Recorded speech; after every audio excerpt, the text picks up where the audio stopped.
Michel a déjà fait la moitié du message. En tout cas, il a déjà parlé de plusieurs textes sur lesquels je vais m'appuyer aujourd'hui. Et il ne le sait pas. Est-ce que vous vous souvenez qu'il a lu dans Luc, chapitre 22 ? L'institution de la Sainte Seine. Je ne vais pas vous parler de la Sainte Seine. On va lire quelque chose qui se passe juste un petit peu après, dans Luc 22. Et puis, est-ce que vous vous souvenez qu'il a parlé de la parabole des vierges ? On va en parler aussi ce matin. Un tout petit peu, je vais juste y faire un peu allusion. Mais quand j'ai entendu Michel parler de ces textes-là, je me suis dit, tiens, c'est quand même étonnant. Il y a des choses qui se passent qui sont bizarres dans les églises. Parce que la Bible, c'est... Voilà, je ne vais pas compter combien il y avait de pages, mais il y en a à peu près un peu plus de 1000. Pourquoi est-ce qu'il est allé chercher des textes qui sont juste quelques-uns des textes dont je vais parler aujourd'hui? Alors vous pouvez dire, ouais, mais il savait peut-être... Non, parce qu'il sait de quoi je vais prêcher aujourd'hui. Et il sait sur quel texte je vais m'appuyer principalement. Jean 17. Vous le savez tous? Non, vous ne le savez pas. Si ça fait quelques semaines que vous n'êtes pas venu à l'église, vous ne le savez pas. Si ça fait quelques semaines que vous venez tous les dimanches à l'église, vous êtes en droit de dire encore Jean 17? Il y en a marre. Et c'est pas fini. Donc ce matin, encore un message sur le chapitre 17 de l'évangile de Jean. Et plus particulièrement sur ce passage qui est une prière de Jésus. Et si je ne me trompe pas, je crois que c'est le 4e message que nous avons sur le chapitre 17 de l'évangile de Jean. Quand je dis le 4e depuis ces dernières semaines. C'est peut-être pas le 4e d'affilée, mais en tout cas, c'est le 4e. Et bien entendu, à chaque fois avec un thème différent. On ne va pas faire 4 fois le même message. Bob nous a parlé la semaine dernière de la vérité et de l'importance de la parole de Dieu, avec cette phrase « ta parole est la vérité ». Eh bien, ce matin, nous allons nous pencher plus particulièrement sur la question de l'unité. L'unité des chrétiens, l'unité de l'Église, c'est encore un thème que Jésus aborde dans sa prière au chapitre 17 de l'Évangile de Jean. Alors, si vous le voulez bien, on va réouvrir l'Évangile de Jean et on va aller au chapitre 17. Ce qui est bien, c'est que d'ici quelques semaines, parce que j'ai une bonne nouvelle pour vous, on va continuer sur le chapitre 17 de l'évangile de Jean, à chaque fois avec des thèmes différents. Donc d'ici quelques semaines, normalement, vous le connaîtrez par cœur.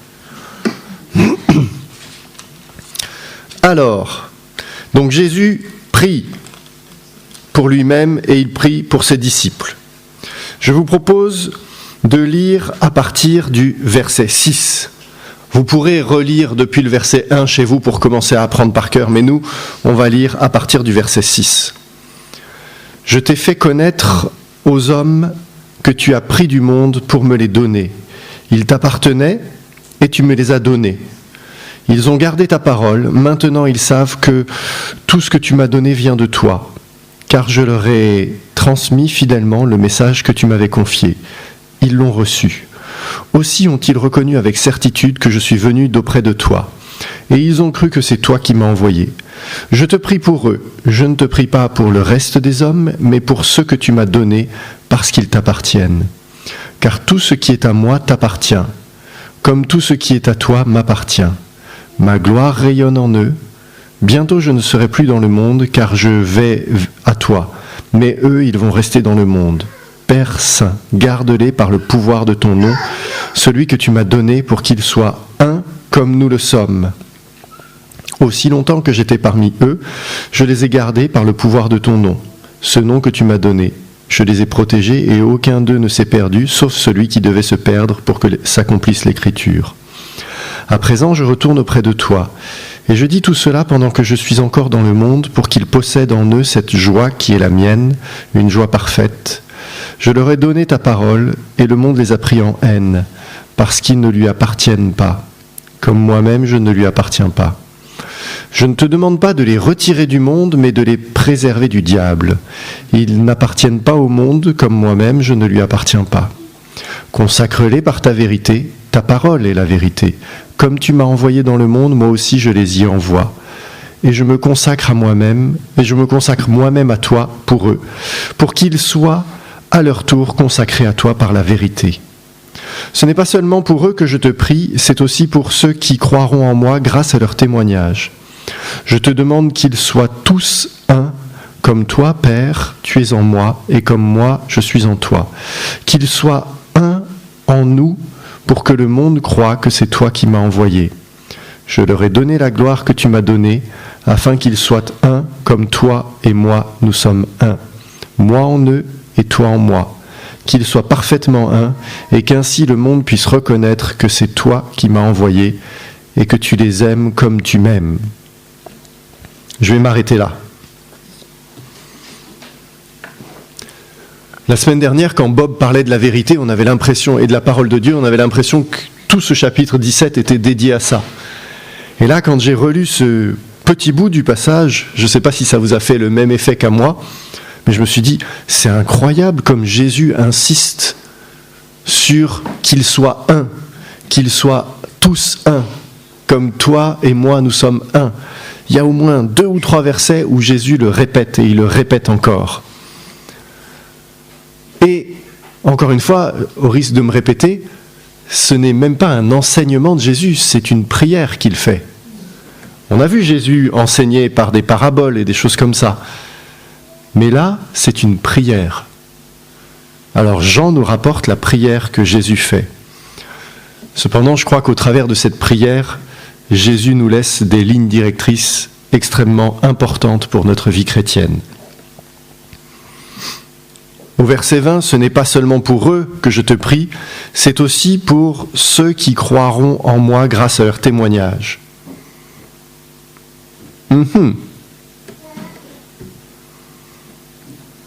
Est-ce que vous vous rendez compte qu'au travers de cette phrase, cette prière s'applique aussi à nous ? Vrai ou faux ? Aujourd'hui, si nous sommes chrétiens, on peut dire que c'est grâce au témoignage des premiers disciples. Ceux qui ont écrit les évangiles, ceux qui ont témoigné à la Pentecôte et par la suite. Et puis toutes les générations au travers desquelles ce témoignage a perduré. Donc finalement, dans cette phrase, on peut dire que cette prière s'applique à nous aujourd'hui. Ah ! Et que dit Jésus dans cette prière, verset 21, « Je te demande qu'ils soient tous un, comme toi, Père, tu es en moi, et comme moi, je suis en toi. Qu'ils soient un en nous pour que le monde croie que c'est toi qui m'as envoyé. » Qu'ils soient un en nous, a demandé Jésus. Il a demandé l'unité pour les chrétiens, pour tous ceux qui croient en lui. Ah ! Eh bien, nous allons donc nous efforcer de définir ce qu'est l'unité. Ça veut dire quoi ? Être un, tous un en lui. Et puis on va essayer ensuite de voir comment s'y prendre. Pourquoi déjà ? Pourquoi vivre l'unité ? Et puis comment s'y prendre pour vivre l'unité ? Alors j'ai fait, comme je fais parfois, j'ai été regarder une définition du mot unité. Pas dans un dictionnaire biblique, dans un dictionnaire séculier. Bon, c'est facile, l'unité. Alors l'unité dans le sens...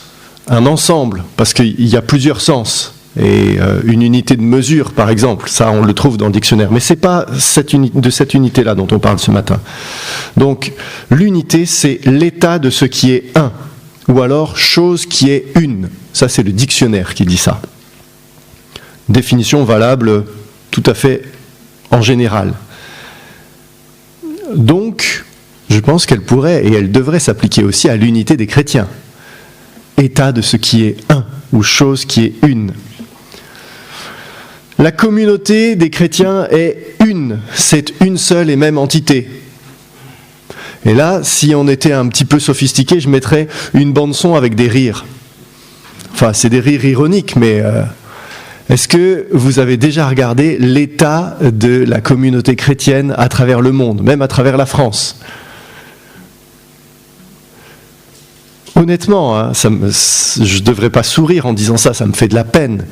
Mais l'unité des chrétiens, c'est un concept. Parce que dans la réalité, l'unité des églises, comment dire,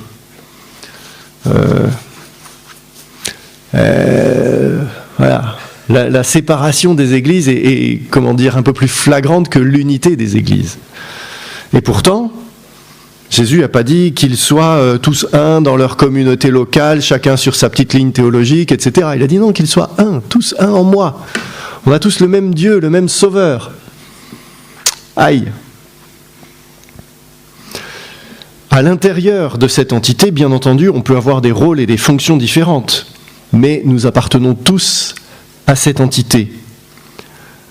L'apôtre Paul s'est très largement inspiré du corps humain pour définir l'unité de l'Église, pour expliquer quelque part cet enseignement. Néanmoins, le corps humain est un tout. Il n'y a pas le corps humain catholique et le corps humain protestant, et le corps humain orthodoxe. Et je pourrais continuer comme ça.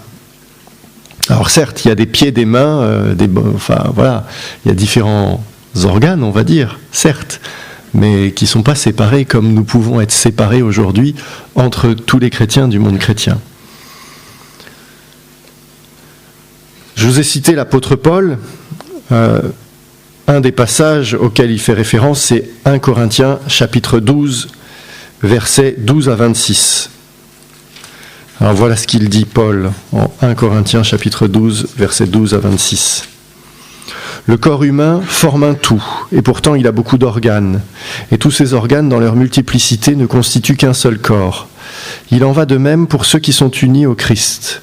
En effet, nous avons tous été baptisés par un seul et même esprit pour former un seul corps, que nous soyons juifs ou non juifs, esclaves ou hommes libres. C'est de ce seul et même esprit que nous avons tous reçu à boire. Un corps n'est pas composé d'un membre ou d'un organe unique, mais de plusieurs. Si le pied disait « Puisque je ne suis pas une main, je ne fais pas partie du corps », n'en ferait-il pas partie pour autant ? Et si l'oreille se mettait à dire « Puisque je ne suis pas un œil, je ne fais pas partie du corps », cesserait-elle d'en faire partie pour autant ? Si tout le corps était un œil, comment ce corps entendrait-il ? Et si tout le corps se réduisait à une oreille, où serait l'odorat ? Dieu a disposé chaque organe dans le corps, chacun avec sa particularité comme il l'a trouvé bon. Car s'il n'y avait en tout et pour tout qu'un seul organe, serait-ce un corps ? En fait, les organes sont nombreux, mais ils forment ensemble un seul corps. C'est pourquoi l'œil ne saurait dire à la main « Je n'ai pas besoin de toi », ni la tête aux pieds « Je peux très bien me passer de vous ». Au contraire, les parties du corps qui nous paraissent insignifiantes sont particulièrement nécessaires. Celles que nous estimons le moins sont celles dont nous prenons le plus grand soin. Et celles dont il n'est pas décent de parler, nous les traitons avec des égards particuliers, dont les autres n'ont guère besoin. Je vais m'arrêter là, mais je pourrais continuer encore. Ce que je retiens au travers de ce passage de l'apôtre Paul, c'est que nous ne sommes pas tous appelés à avoir le même rôle au sein de l'Église, mais pas qu'il y a plusieurs églises.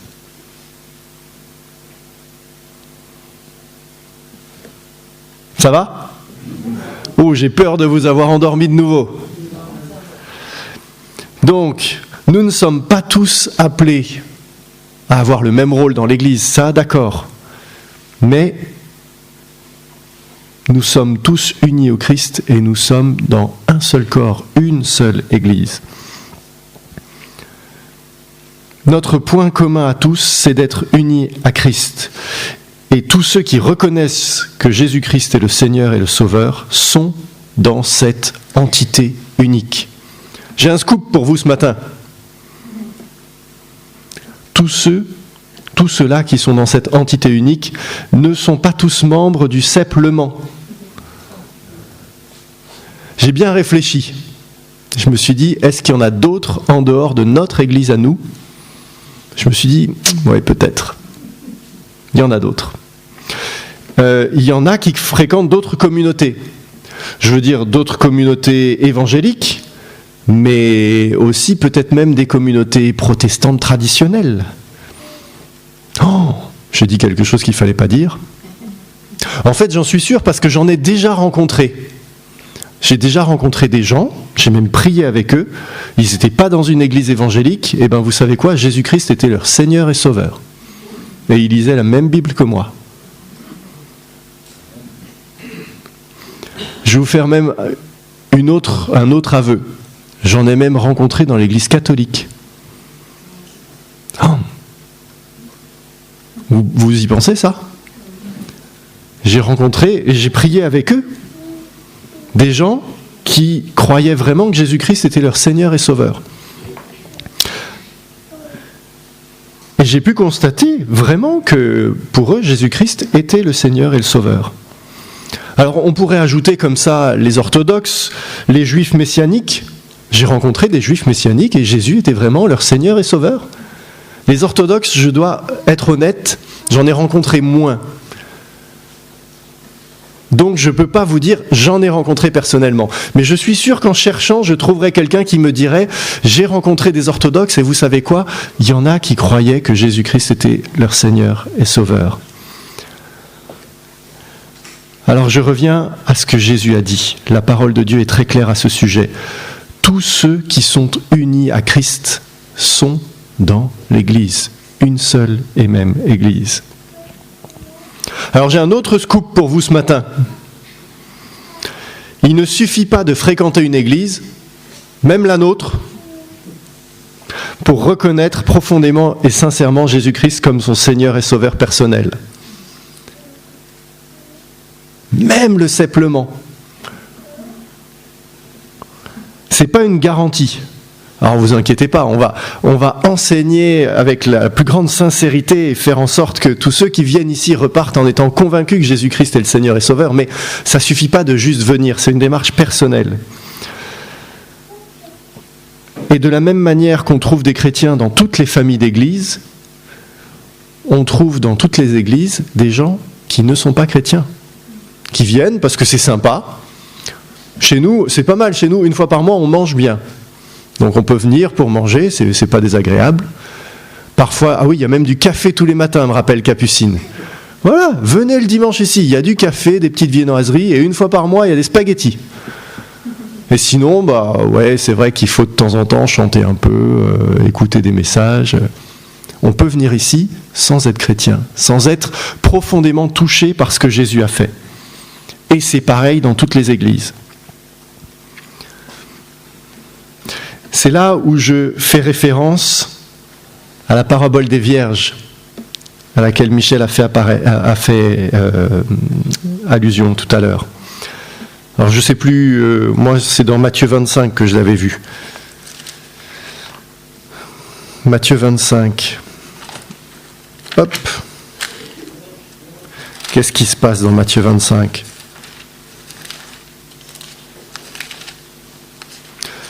Juste les versets 10 à 12. Donc, voilà ces jeunes filles qui attendaient le retour de l'époux, etc. Et puis, l'époux arrive. Oh ! Mais comme elles s'étaient assoupies et qu'elles n'avaient pas d'huile, leurs lampes sont éteintes. Donc, verset 10, elles partirent en chercher. Pendant ce temps, le mari arriva. Celles qui étaient prêtes entrèrent avec lui dans la salle de noces et on ferma la porte. Plus tard, les autres jeunes filles arrivèrent à leur tour, mais elles eurent beau crier « Seigneur, Seigneur, ouvre-nous !» Il leur répondit « Vraiment, je vous l'assure, je ne sais pas qui vous êtes. » Et comme je disais, on peut fréquenter une église sans avoir reconnu personnellement qui est Jésus-Christ. Aujourd'hui, il est encore temps. Il est encore temps de reconnaître qui est Jésus-Christ. Mais viendra un moment où ce sera trop tard. Il faudra partir avec lui et après la porte est fermée. Et là, on aura beau dire « Seigneur, Seigneur, je suis allé 50 fois par an à l'église, au CEP, la meilleure église du monde. Faut me faire rentrer. » Si c'est trop tard, c'est trop tard. N'attendez pas qu'il soit trop tard. Bon, j'avais dit que je parlais de l'unité, alors on va revenir quand même au thème de mon message. Il s'agit, comme je le disais, d'une prière de Jésus. Alors là, j'ai une question pour vous. Jésus a-t-il été exaucé de cette prière ? Qui a dit oui ? Teresa. Quelle femme de foi. Moi, je vois l'état de l'Église à travers le monde et je me dis, sur ce coup-là, j'ai quand même pas l'impression que l'unité ait été bien réalisée. Ou alors, il faudrait que le Seigneur me donne de voir les choses autrement. Néanmoins, Jésus a été exaucé. Pourquoi je dis ça ? Jean 11, versets 41 et 42. Qu'est-il écrit en Jean 11, versets 41 et 42 ? Vous connaissez ce passage, vous en avez entendu parler. Jésus a été appelé à aller à Béthanie parce que un de ses amis très proches, Lazare, est mort. Et on l'appelle, enfin il est très malade, on lui dit viens vite, mais il met du temps à arriver. Et quand il arrive, Lazare est déjà mort et au tombeau depuis plusieurs jours. Et là, Jésus est en face du tombeau et de nouveau, c'est avant Jean 17 puisque c'est en Jean 11, mais encore une fois, il nous est relaté une prière que Jésus fait à haute voix. Voilà ce qui est écrit. Alors Jésus, tournant son regard vers le ciel, dit « Père, tu as exaucé ma prière et je t'en remercie. Pour moi, je sais que tu m'exauces toujours, mais si je parle ainsi, c'est pour que tous ceux qui m'entourent croient que c'est toi qui m'as envoyé. »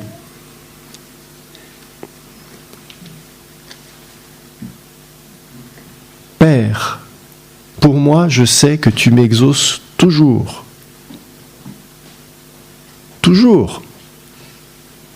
Donc, la prière de Jésus en Jean 17, il n'y a pas de raison que ça ne fasse pas partie de ce toujours.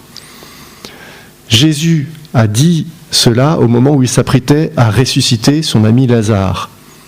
Notez bien qu'au moment où il s'exprime à haute voix, Lazare n'a pas encore été ressuscité. Mais Jésus sait déjà qu'il va être exaucé.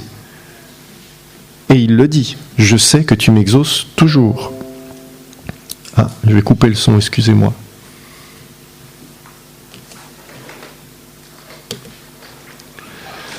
Et effectivement, juste après, il dit « Lazare, sors !» Et hop, Lazare sort du tombeau, où il était depuis plusieurs jours. Je ne demande pas aux médecins comment c'est possible, mais ça s'est produit. Jésus est toujours exaucé. Et s'il a prié pour que tous ceux qui croient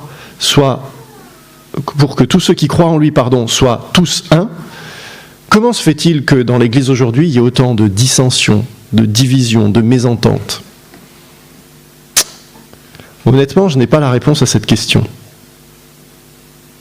Et d'ailleurs, il y a certainement de multiples raisons.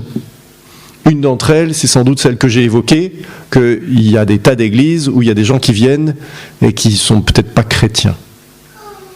Ou en tout cas, ils ont des habitudes, des usages, mais ils n'ont pas cette relation qui fait qu'à un moment donné, ils vont se laisser complètement submerger, dirigés par Dieu. Et j'espère que moi, je fais partie de ceux qui vont se laisser complètement submerger, dirigés par Dieu. Et que Dieu me garde de m'éloigner de cela. Mais encore une fois, je ne sais pas l'expliquer. Ce que je sais par contre, c'est que ces dissensions, ces mésententes ou ces divisions donnent un mauvais témoignage qui contribue à éloigner les gens de Dieu plutôt qu'à les attirer à lui. Et c'est là où c'est intéressant de revenir au petit bout de passage que j'ai lu ce matin.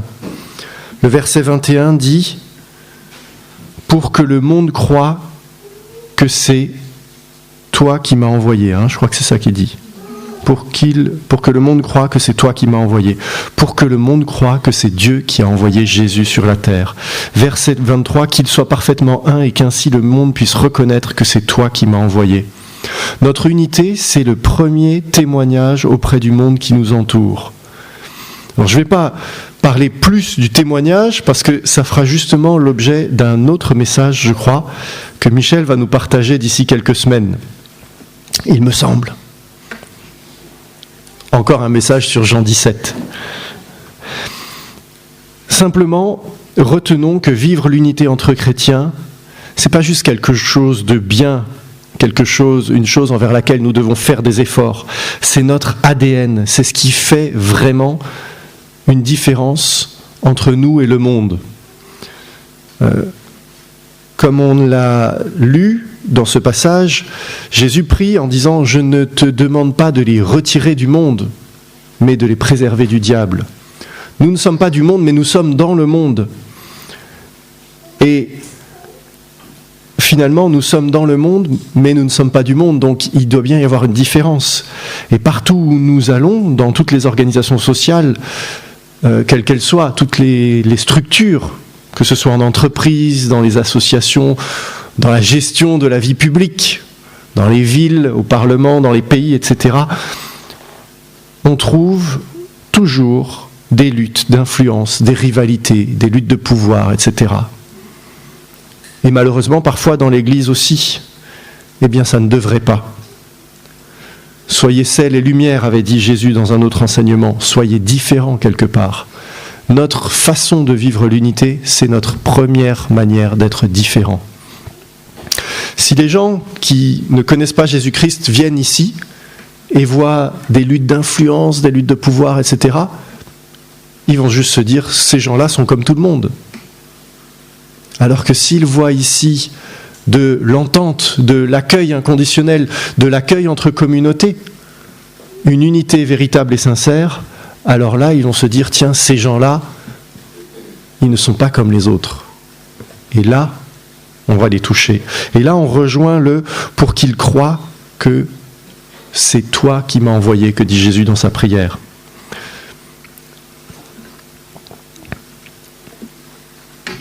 Je vais vous inviter à lire Luc, chapitre 22. Vous vous souvenez de Luc, chapitre 22 ? On a lu ce matin le partage du pain et du vin. Mais qu'est-ce qui se passe après ? Quelques versets plus loin, à partir du verset 24.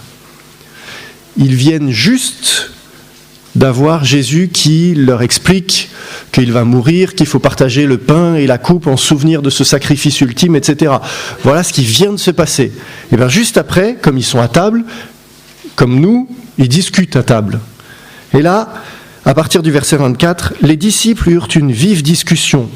Il s'agissait de savoir lequel d'entre eux devait être considéré comme le plus grand. Bingo ! Ils ont tout compris. Jésus intervint. Les rois des nations, dit-il, dominent leur peuple, et ceux qui exercent l'autorité sur elles se font appeler leurs bienfaiteurs. Il ne faut pas que vous agissiez ainsi. Au contraire, que le plus grand parmi vous soit comme le plus jeune, et que celui qui gouverne soit comme le serviteur. À votre avis, qui est le plus grand ? Celui qui est assis à table ou celui qui sert ? N'est-ce pas celui qui est assis à table ? Eh bien moi, au milieu de vous, je suis comme le serviteur. Bon, vous avez compris ce que je veux vous dire ? Je disais que Michel a fait la moitié du message. Il a parlé de Mao qui met ses portraits, etc. Et en pensant ça, Michel, je me disais, tu es politiquement très correct. On ne veut pas faire d'histoire. Vous êtes déjà allé dans une mairie française ?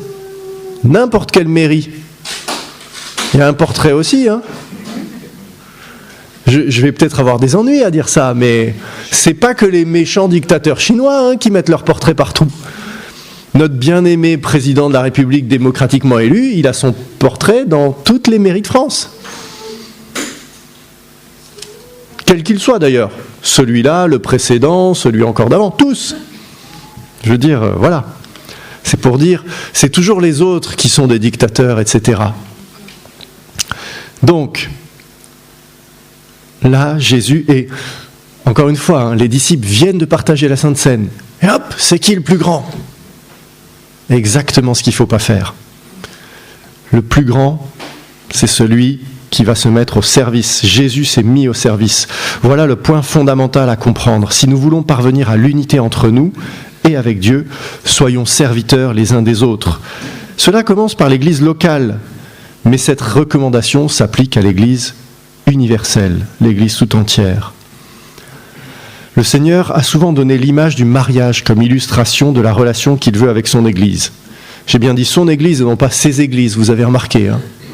Je suis un peu lourdingue ce matin, mais l'Église est l'épouse de notre Seigneur et Dieu n'est pas polygame, il n'a qu'une seule épouse.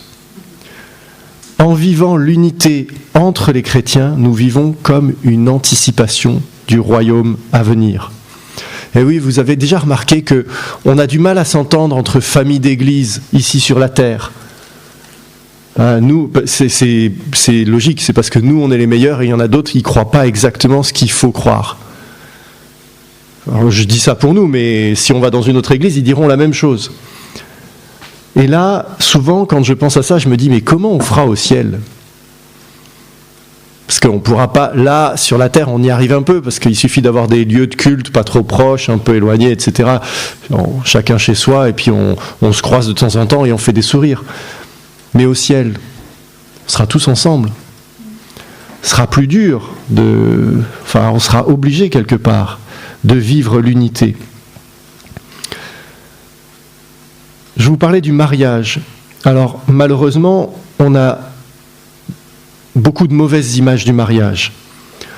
Et je ne vais pas m'étendre là-dessus, mais je crois que les attaques contre l'institution du mariage qu'on voit depuis quelques dizaines d'années, et peut-être un peu plus, sont certainement loin d'être innocentes du point de vue spirituel.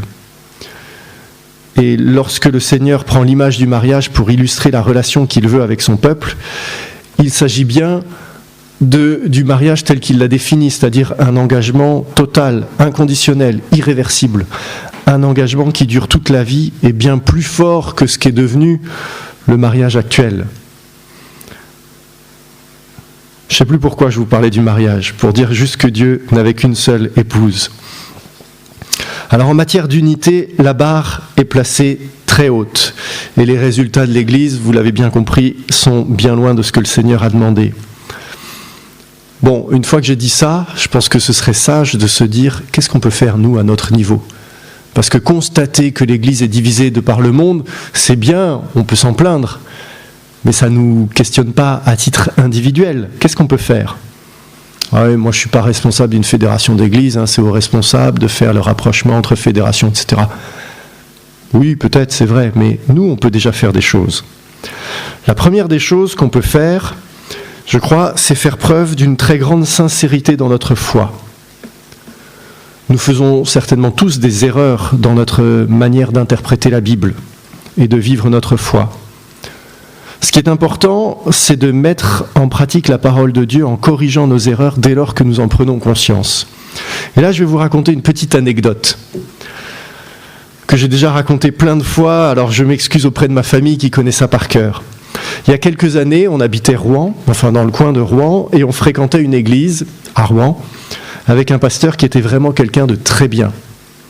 Un très bon théologien, très bon enseignant, vraiment quelqu'un de profondément ancré dans la Bible, et pour lequel j'ai le plus grand des respects. D'ailleurs, un jour, j'essayerai de l'inviter ici. Et on avait une conversation avec ce monsieur qui s'appelle Hans Peter. Et on parlait des catholiques.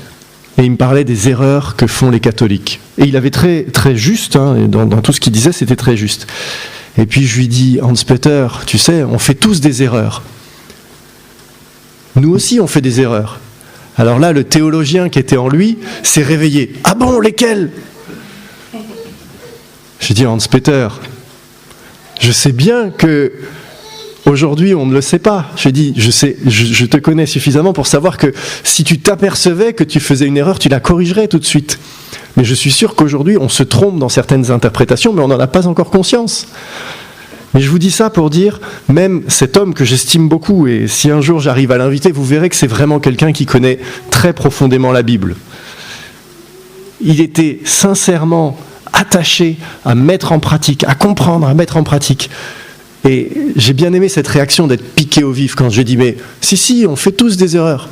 Ah non, pas moi. Bah si, toi. Ah bon, laquelle ? Bah je sais pas, Hans Peter. Parce que si je le savais, je te le dirais. C'est facile de regarder les erreurs des autres. Si on veut vivre l'unité, il faut s'attacher à notre sincérité de foi, c'est-à-dire essayer de comprendre ce que Dieu attend de nous, ce que Dieu veut nous dire dans sa parole, et accepter que de temps en temps, on va avoir comme une révélation et se dire « j'avais toujours vu ça comme ça, mais en fait, je me suis trompé. » Et on change. C'est pas grave, Dieu ne nous demande pas d'être parfait tout de suite. Dieu nous demande d'aller vers la perfection, de comprendre de plus en plus. Et comme je le disais, la Bible, c'est un gros pavé. Jean 17, je l'avais déjà lu plein de fois. Et là, quand on est en train de l'explorer, je me rends compte que j'avais pas vu tout ça. Et ça m'arrive régulièrement en lisant la Bible. Alors j'ajouterai encore autre chose. Pour vivre l'unité, bien entendu. On voit parfois dans les églises des chrétiens qui sont un peu comme au restaurant. Un dimanche, je vais à un endroit, un dimanche, je vais à un autre. Je choisis un petit peu dans le menu. Alors, c'est vrai, j'ai dit plein de fois ce matin qu'il n'y a qu'une seule église, donc quelque part, on pourrait tout à fait s'imaginer qu'on peut papillonner. Pourtant, je ne crois pas que nous sommes au restaurant. Nous sommes tous imparfaits, mais tous ensemble, en apportant chacun notre contribution, nous permettons à l'Église d'être une épouse telle que le Seigneur le veut. Et si on veut apporter notre contribution, alors, bien entendu, il n'est pas interdit d'aller visiter à droite à gauche. Paul, tu es le bienvenu aussi souvent que tu veux. Et je suis content que tu sois là aujourd'hui. Mais, je veux dire, on a besoin aussi de s'impliquer quelque part pour pouvoir apporter aux autres. Pour pouvoir s'édifier mutuellement. Aujourd'hui, je vous apporte quelque chose, mais je serais reconnaissant que chacun d'entre vous, vous veniez en me disant « Tiens Mathieu, j'ai pensé à ça, as-tu remarqué ci ou ça ?» Parce que vous allez me faire grandir, de la même manière que j'espère que je vais vous faire grandir aussi. Hébreux 10, verset 25 dit « N'abandonnons pas nos assemblées comme c'est la coutume de quelques-uns. » Ce qui importe, c'est vraiment de s'attacher à la communauté des croyants, d'aller là où le Seigneur nous conduit. Parce que le Seigneur nous enseigne personnellement, mais il se sert de nous aussi pour enseigner les frères et sœurs qui sont dans l'Église. Alors, ça peut arriver aussi de changer d'Église. Si on pense que Dieu nous envoie ailleurs, demandons des confirmations et que l'Église d'origine nous envoie ailleurs. Je vais vous faire une autre confidence sur notre période à Rouen. J'en parle parce que c'était un autre endroit, alors vous ne nous connaissiez pas à cet endroit-là. On est resté 12 ans dans la région de Rouen. On a changé 2 fois d'église en 12 ans. Une fois bien, une fois mal. Ou plutôt une fois mal, une fois bien. On est arrivé d'abord dans une toute petite église très tournée vers l'accueil. Et c'était super, on arrivait, Laetitia et moi, chacun d'une autre région, on connaissait personne, et on s'est bien trouvé dans cette église. C'était une église, comme je le disais, très tournée vers l'accueil, assez souple dans ses fonctionnements, et on est resté là à peu près 1 an. Puis après, il y a Capucine qui est née, et le fonctionnement souple a été plus difficile pour nous, parce que des fois on est arrivé, et puis le culte avait changé d'horaire, et voilà, enfin, puis, bon, bref, pour un certain nombre de raisons, on s'est rendu compte que finalement ce serait plus approprié d'aller pour nous dans une église avec une forme un peu plus traditionnelle. Et on est allé dans une autre église, mais sans avoir rien à redire contre l'église d'origine, sauf qu'on leur a rien dit. Et là, les responsables se sont posés des questions en disant « Est-ce qu'on a fait quelque chose de mal ?» etc. C'est pour ça que je dis on a changé d'église, mais on a mal fait dans notre façon de faire. Et puis quelques années plus tard, on a changé une nouvelle fois, et là on a bien fait. On a fait les choses de façon, à mon avis, dans l'ordre. On était donc dans une église évangélique de Rouen, super église, grande, dynamique, et on avait un groupe de maisons dans une petite ville à 25 km de l'église, là où on habitait. Et dans ce groupe de maisons, on se réunissait avec très peu de monde, on a sympathisé avec une famille catholique du quartier. Puis elle voulait prier et chanter des chants, on leur a dit, venez donc au groupe de maisons, si ça vous plaît, vous pouvez rester. Ils sont venus, ça leur a plu, ils sont restés. Quand je vous disais que j'avais déjà prié et chanté avec des gens qui étaient de l'église catholique, vous vous rendez compte ? Ça s'est vraiment produit. Et ils chantaient les mêmes chants que nous, puisque c'était nous qui les choisissions, les chants. Et eux, ils ont invité les protestants traditionnels, parce qu'ils avaient des contacts entre eux. Et donc dans ce groupe de maison, on priait pour la vieille église protestante réformée qui était au bout de notre rue, où il n'y avait que des personnes âgées et qui étaient en train de mourir. On disait « Seigneur, envoie des familles, Seigneur, envoie des familles ». On a fait ça pendant plus d'1 an. Puis le Seigneur a commencé à répondre à nos prières. C'est-à-dire qu'il nous a dit « Je connais une famille qui est à environ 300 mètres de l'église et qui pourrait peut-être éventuellement aller dans cette église ». Et c'est ce qu'on a fait. Alors on est allé d'abord en visite. Et puis on a demandé à Dieu des confirmations parce qu'on ne se sentait pas très à l'aise avec la ligne théologique de cette église. Et puis on se sentait bien qu'on était en décalage. Et bien vous savez quoi ? Le Seigneur nous a envoyé des réponses à nos prières précises pour nous dire « c'est là que je vous veux ». Je ne vais pas rentrer dans les détails, mais des points particuliers où on savait que ce qui nous a été dit par les gens, ils ne pouvaient pas savoir que c'était ce que nous on avait demandé à Dieu. Donc on y est allé. Mais là, on n'y est pas allé cette fois-ci. On a expliqué à nos responsables de l'église de Rouen ce qui se passait et ils ont dit « Ah, si c'est ça, alors vous devez y aller. Et on va prier pour vous et on va vous envoyer là-bas. » Parce qu'on leur a expliqué ce qu'on avait demandé à Dieu et comment Dieu avait répondu. Voilà, je me suis longuement attardé pour dire que ce qui est important, c'est d'aller là où le Seigneur nous envoie. parce que nous avons quelque chose à apporter aux gens auprès desquels nous allons aller. Aujourd'hui, comme je vous le disais, je vous partage ce que j'ai lu et ce que j'ai compris au travers de ce message. Mais je sais que vous aussi, vous allez me faire grandir. L'unité n'est pas une option. Elle n'est pas non plus une chose vers laquelle nous devons nous efforcer d'aller. Elle s'impose à nous car c'est le Seigneur lui-même qui l'a instaurée. C'est l'unité entre nous, bien sûr, mais c'est l'unité avec Jésus lui-même.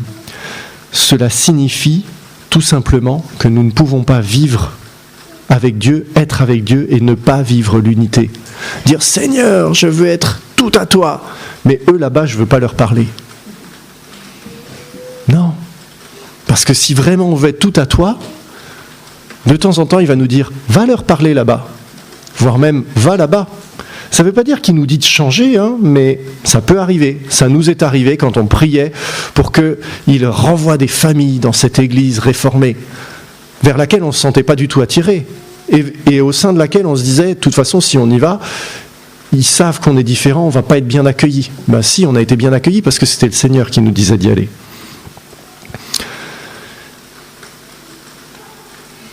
Je terminerai en lisant un passage dans le livre du prophète Ésaïe. Ésaïe, chapitre 55, à partir du verset 6.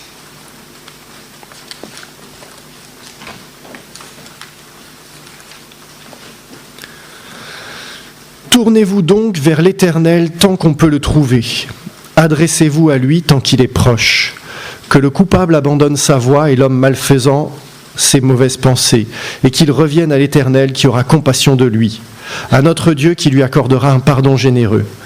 Car vos pensées ne sont pas mes pensées, et vos voies ne sont pas mes voies, déclare l'Éternel.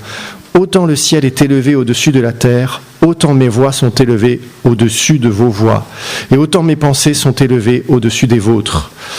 Or, la pluie et la neige qui descendent du ciel n'y retournent jamais sans avoir arrosé et fécondé la terre, sans avoir fait germer les graines qui s'y trouvent, sans fournir au semeur le grain qu'il doit semer et sans donner du pain à ceux qui le mangent.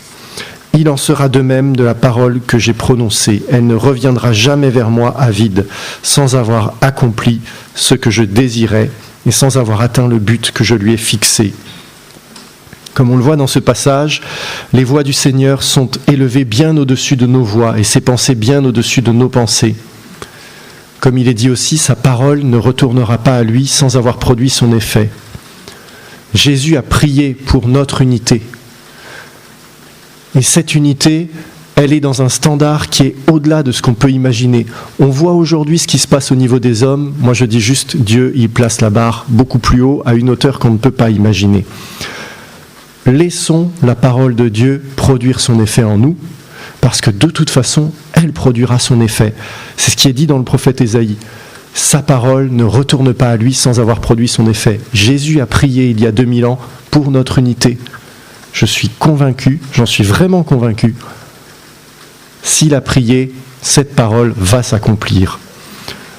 Alors que la parole de Dieu produise son effet dans notre vie et y induise une véritable transformation qui nous donne de comprendre chaque jour un peu mieux quelle est la voie qu'il veut que nous suivions, chacun individuellement, mais également collectivement, ici, au Seplement, mais dans toute l'Église du Seigneur avec un grand E. À lui soit la gloire.